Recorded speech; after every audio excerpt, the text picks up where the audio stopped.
kalian. Maaf ya aku telat. Ya apa? Tugasnya udah selesai belum? Belum nih, lagi dikit. Udah deh. Hari aku ngabarin ibuku dulu soalnya tadi aku kesini sidang kerja kelompok. Oh iya.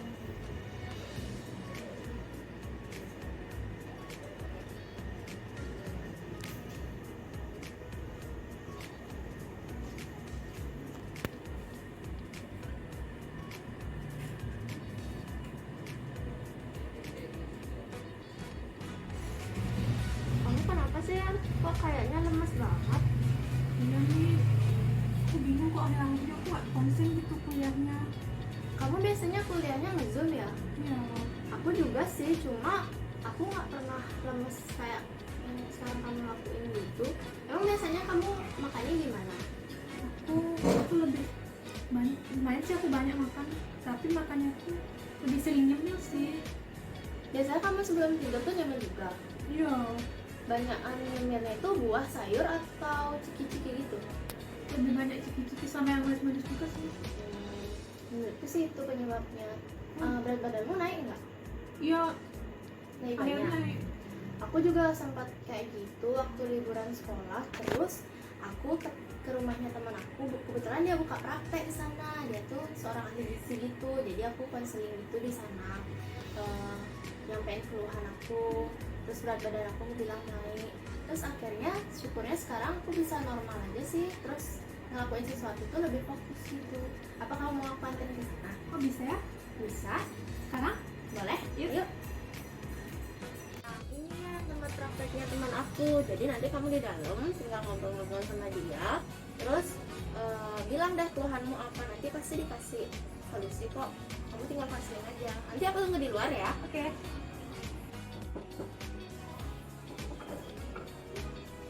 Ya, selamat pagi.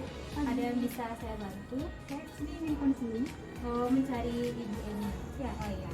Sebelum untuk masuk, kita harus memenuhi protokol kesehatan dulu. Pakai hand sanitizer dulu ya.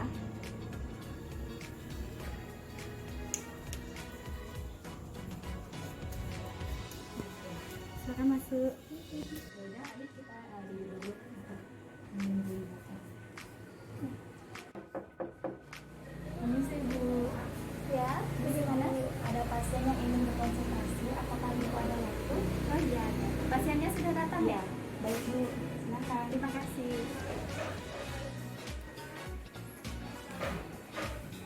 Indah. Permisi. Apakah benar dengan Ibu Eni? Ya. Baik, sudah ditunggu sama Ibu Eni ya. Silakan. Permisi. Selamat pagi. Ya, selamat pagi. Silakan duduk. Sebentar ya.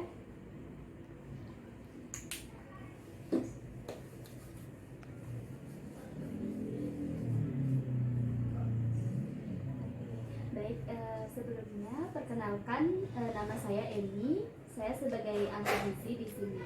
Jadi bagaimana adik, ada yang bisa saya bantu? Saya kesini untuk konseling Kak. Jadi sebelum itu apa boleh saya tahu nama adik siapa? Nama saya Yeni Kak. Oke, baik ini. Oke, sebelum kita melakukan konseling, saya ingin meminta adik untuk mengisi form terlebih dahulu ya. Di sini, adik silakan mengisi data-data sesuai permintaan yang sudah ada di sini.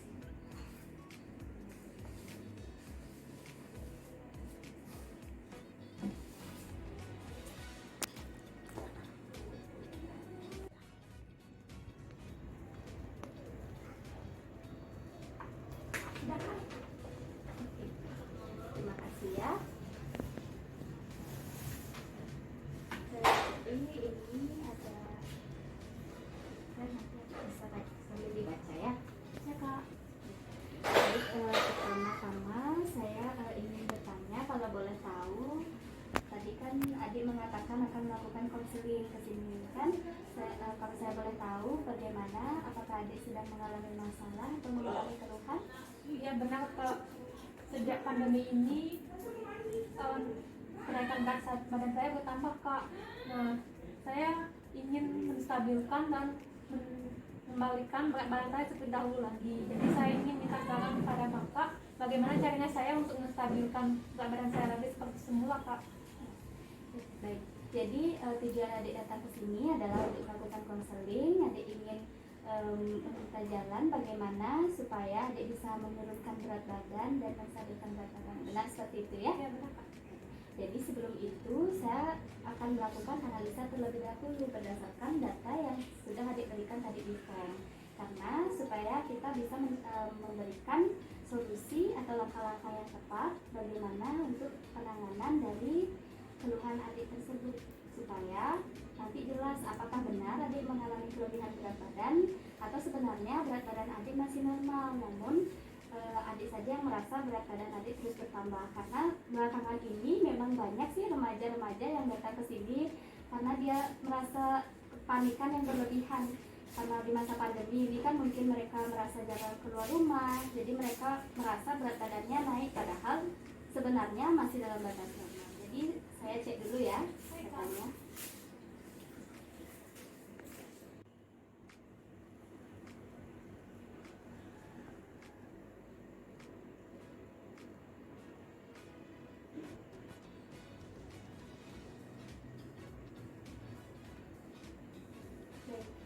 Jadi saya sudah selesai melakukan perhitungan dan analisanya. Jadi di sini saya mendapatkan hasil bahwa IMT atau indeks massa tubuh adik adalah 25. Nah, di mana IMT 25 ini adalah tergolong kelebihan berat badan. Namun adik tidak perlu khawatir karena di sini kelebihan berat badannya masih dalam tingkat yang ringan. Jadi kita masih bisa mengupayakan bagaimana adik untuk menstabilkan kembali berat badan adik. Dan selain itu, saya juga mendapatkan hasil bahwa berat badan ideal adik di sini adalah 49,5, di mana tinggi badan adik adalah 155 cm dan dengan berat badan 60 kg. Seharusnya berat badan ideal adik adalah 49,5 kg. 49,5 ya Kak. Saya nggak mau kegemukan kok. Bantu dong. Jadi adik tidak usah khawatir ya. Di sini kita akan melangsungkan diskusi bersama bagaimana nanti untuk jalan terbaiknya ke depannya. Nanti juga adik bisa memberikan masukan kepada saya. Nanti saya akan memberikan saran-saran yang mungkin bisa adik lakukan di rumah. Jadi sebelumnya saya akan mengajukan beberapa pertanyaan yang berkaitan dengan keseharian adik dan pola makan adik. Apakah bisa? Bisa Kak. Jadi di sini saya ingin bertanya, apakah biasanya adik melakukan olahraga secara rutin tiap harinya? Kalau olahraga saya jarang sih Kak. Kalau sempat sama tergantung mood saya saja sih Kak. Seperti itu. Jadi selain itu, apakah untuk konsumsi sayur dan buah adik sudah mengonsumsinya secara rutin? Tergantung sih Kak. Kalau di rumah ada buah dan sayur saya konsumsi. Kalau nggak ada ya saya nggak mengonsumsinya. Tapi akhir-akhir ini saya lumayan sih sering konsumsi. Terus ya, untuk makanan pokoknya bagaimana? Apakah adik biasanya mengkonsumsi nasi atau makanan yang lainnya seperti roti mungkin? Kalau makanan pokok itu saya lebih sering nasi sama mie sih Kak. Nasi sama mie ya. Untuk lauknya bagaimana nih? Apakah adik lebih suka makan makanan yang digoreng atau mungkin direbus? Kalau lauknya saya lebih sering digoreng Kak.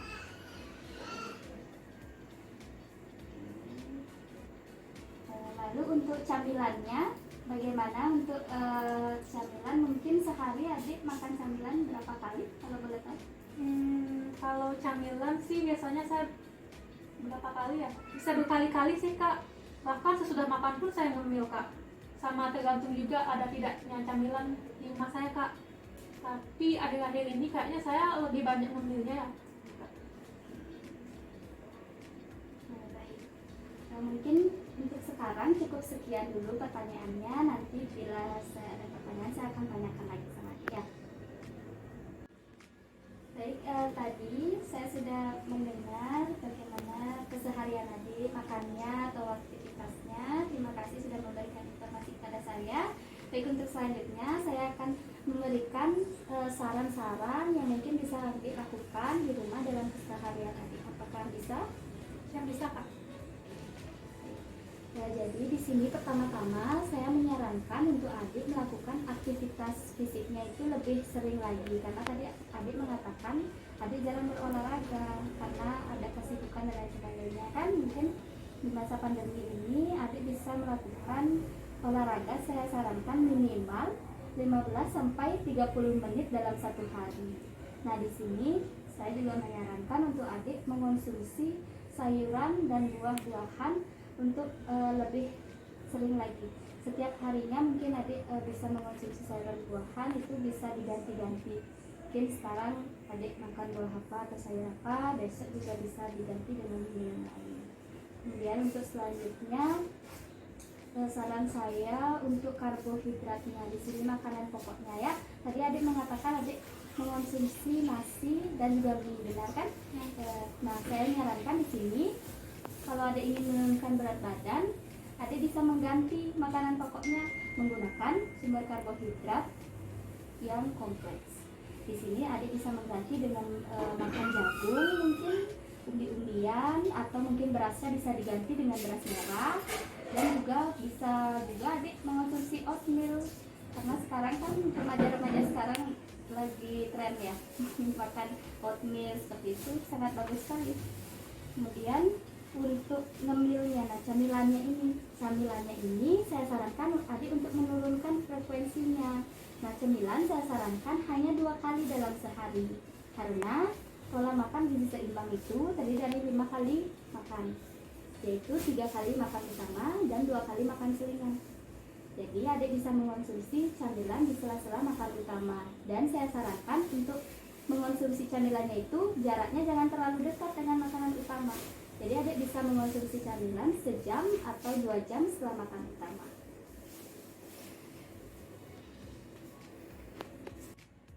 Baik, sampai di sana apakah bisa dimengerti adik? Saya sudah mengerti semuanya Kak, tapi saya nggak yakin Kak saya bisa melakukan semua. Contohnya itu olahraga.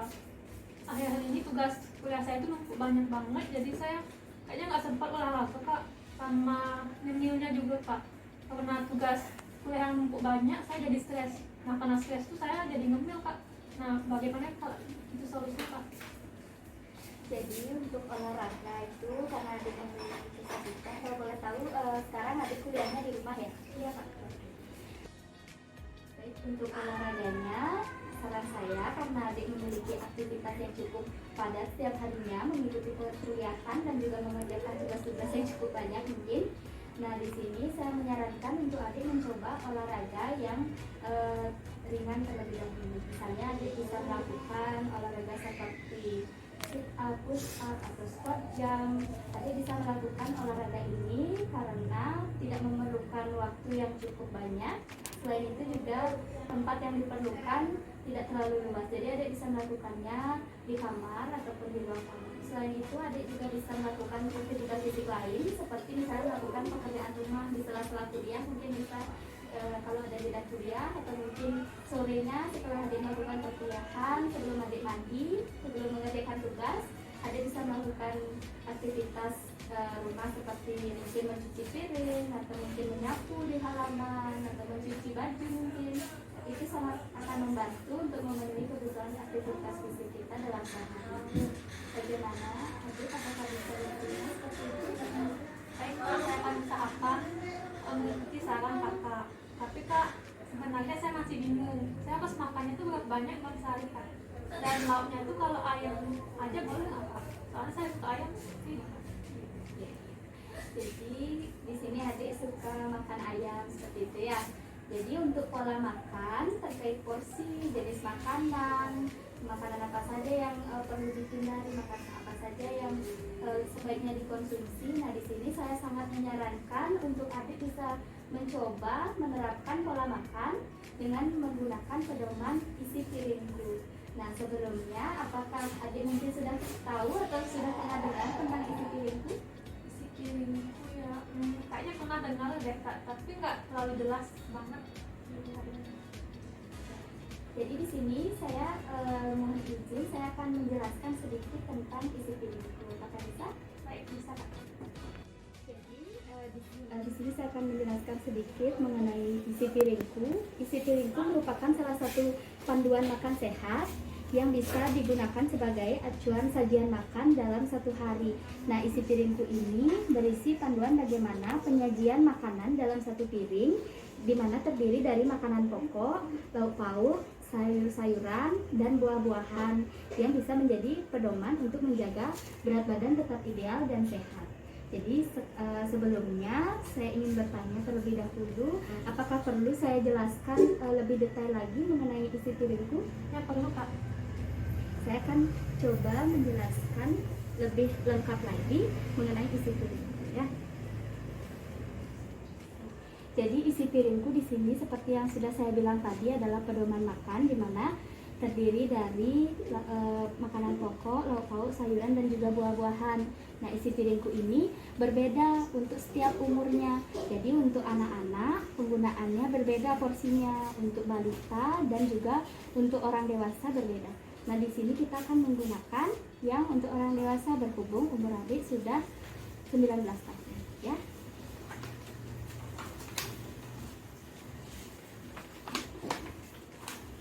Jadi yang pertama kita mulai dari makanan pokok. Seperti yang sudah adik tahu, makanan pokok adalah makanan yang biasanya wajib kita konsumsi setiap harinya, yang selalu ada di setiap jam makan kita.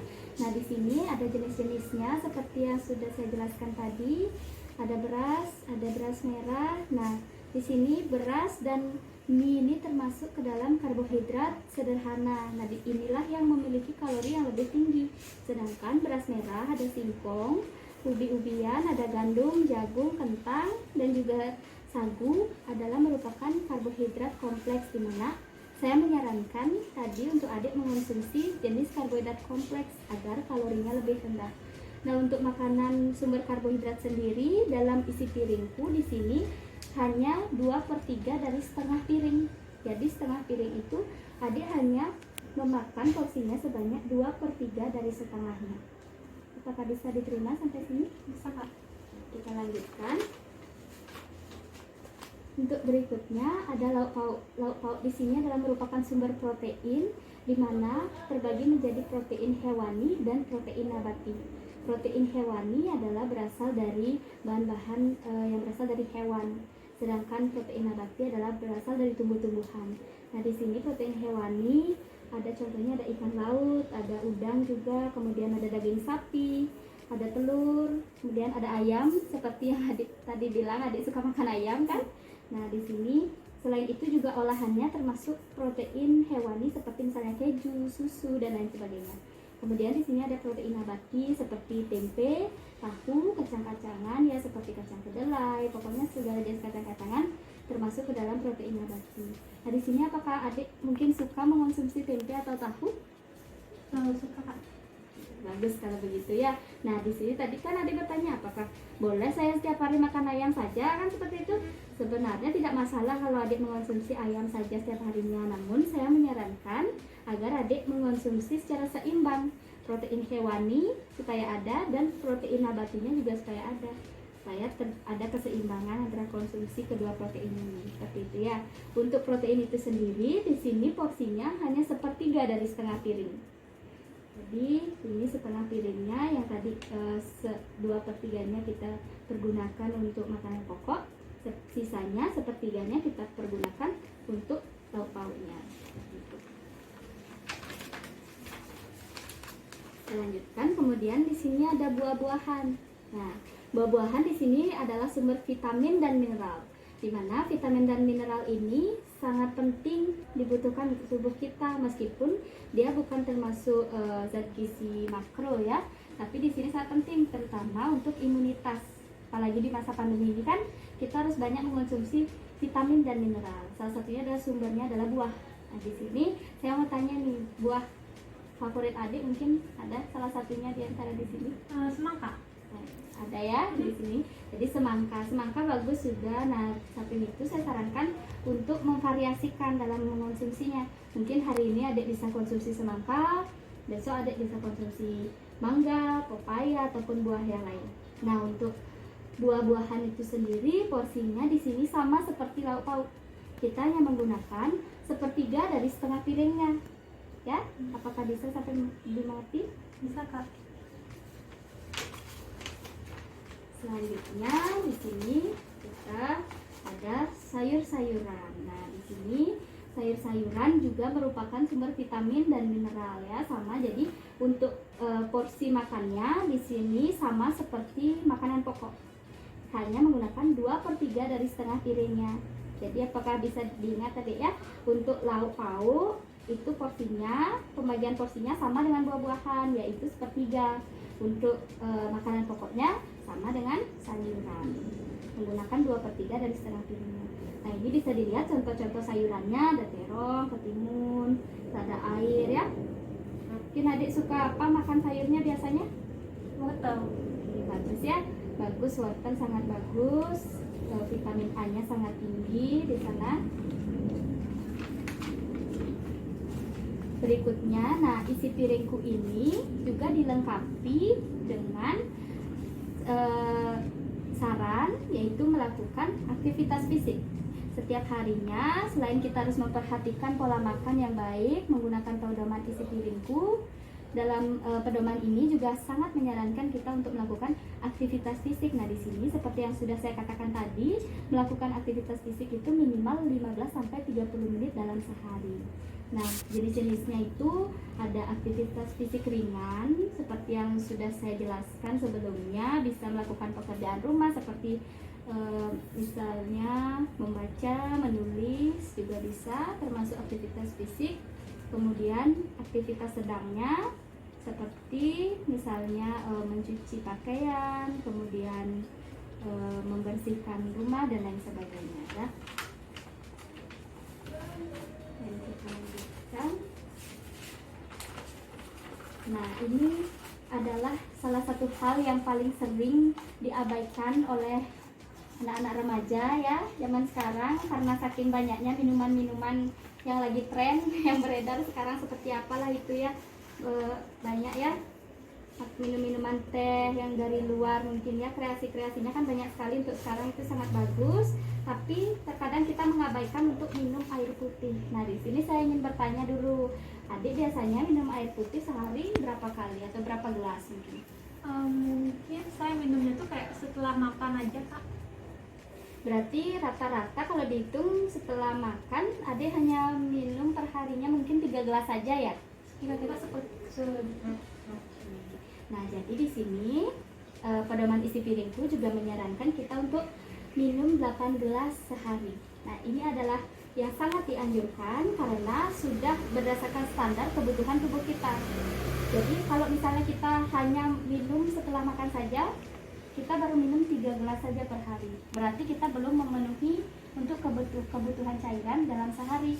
Nah, di sini saya menyarankan untuk adik lebih meningkatkan frekuensi minumnya. Mungkin adik bisa berbekal minum air putih ketika melakukan perkuliahan, tidak masalah adik membawa minum. Nanti adik bisa minum di sela-sela atau di jeda-jeda perkuliahan. Saran saya seperti itu supaya tubuh kita juga tidak dehidrasi. Selain itu, minum air putih juga akan membantu dalam memperlancar metabolisme dari makanan-makanan yang masuk ke dalam tubuh kita. Selanjutnya, yang terakhir adalah memantau berat badan setiap bulannya. Jadi setiap bulan sebaiknya kita memantau berat badan. Nah, sebelumnya saya ingin bertanya, apakah adik punya timbangan mungkin di rumah? punya kak. Bagus kalau begitu.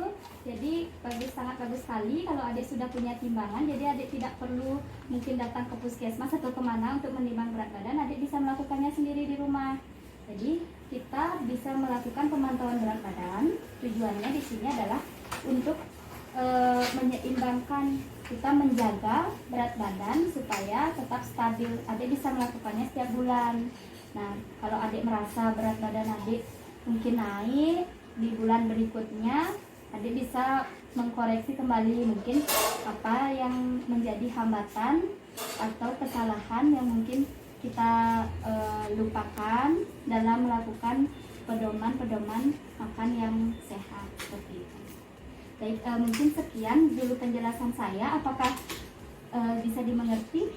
Kak. Baik, bagus sekali jika adik sudah bisa memahami dan mengerti apa yang saya jelaskan tadi. Nah, sekarang saya ingin menanyakan kepada adik, apakah adik siap untuk melaksanakan dietnya beberapa minggu ke depan? Baik, saya akan usahakan untuk melaksanakannya kak. Baik, bagus sekali ya. Kita harus semangat di sini dia. Jadi kita harus tetap konsisten dan ingat bagaimana tujuan kita untuk melakukan diet ini supaya apa yang adik inginkan juga bisa cepat tercapai, dan saya pun bisa memenuhi tanggung jawab saya memberikan adik saran-saran yang tidak bisa berikan.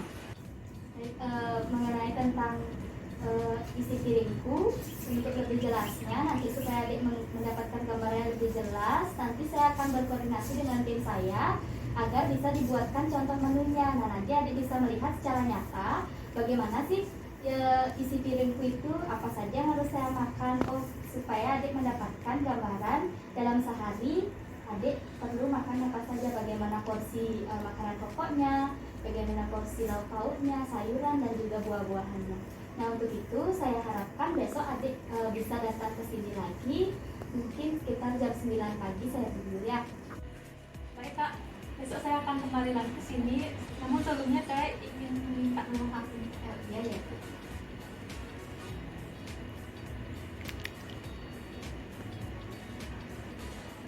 Ini nomor HP-nya sudah saya simpan di sini. Nanti apabila ini ada keperluan yang mungkin ditanyakan atau masih bingung, boleh saja chat aja saya, atau mungkin bisa ditelepon juga bisa ya. Nanti saya akan berusaha semaksimal mungkin untuk menjawab pertanyaan-pertanyaan dari ini.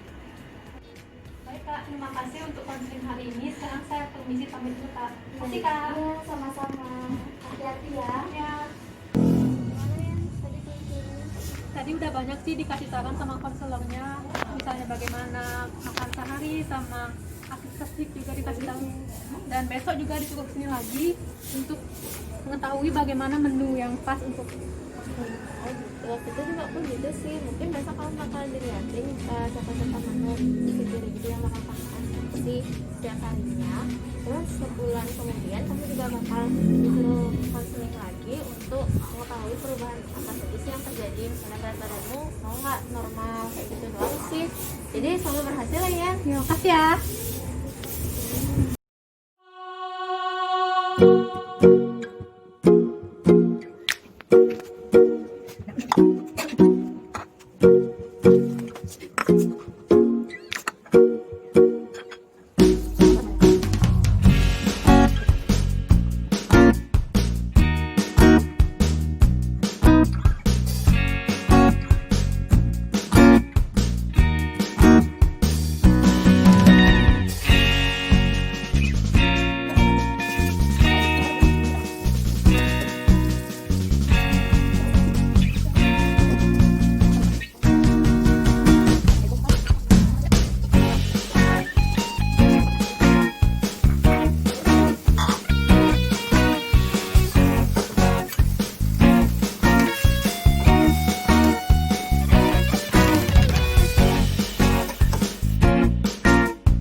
Ya. Oh ya, sudah ditunggu dengan Ibu Eni untuk konsultasi.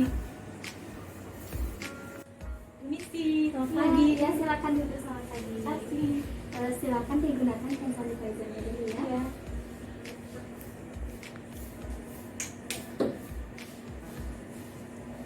Jadi bagaimana Dek Yeni kabarnya hari ini? Apakah baik? Ya baik Kak. Sehat ya? Sehat. Jadi sesuai dengan perjanjian kita kemarin, jadi hari ini saya akan memperlihatkan contohnya secara langsung bagaimana sih isi piringku. Nah, saya kemarin sudah buatkan dengan tim saya menu yang sudah sesuai dengan kebutuhan adik yang adik bisa makan dalam satu kali makan. Ibu Putri bisa tolong diambilkan menunya? Baik, Bu. Ibu untuk saya. Terima kasih sudah diambilkan.